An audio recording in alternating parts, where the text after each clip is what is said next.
Well, tonight, state lawmakers in Alabama have introduced several bills that would protect fertility clinics from civil and criminal penalties following the state's controversial Supreme Court ruling that gives embryos the same rights as children. CBS's Janet Shamlian reports families, doctors, and IVF advocates rallied today outside the State House to pressure lawmakers to act. For us, this is deeply personal. Anxiety in Alabama.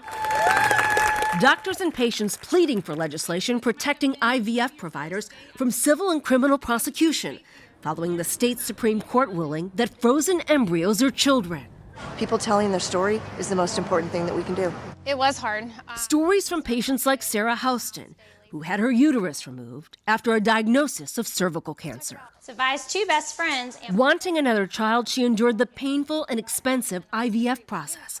An embryo was to be transferred to a surrogate in March. Now it's all on hold. It's heartbreaking to feel like it was that close, and then now to kind of feel like maybe we're even back at the beginning. I warned that red states would come for IVF, and now they have. Beyond Alabama, in Washington today, Senator Tammy Duckworth, who used IVF to have both her children, introduced a bill to protect the procedure nationwide, but it was blocked by a Republican. Legal experts caution even state laws might not be enough. There's a possibility that whatever the legislature does will be challenged as violating the rights of fetal persons. At least 16 states have proposed personhood bills that could impact access to IVF treatments.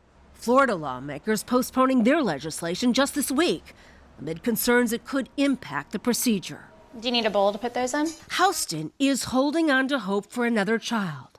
Amid her cancer struggle, Vi and Henry give her infinite joy.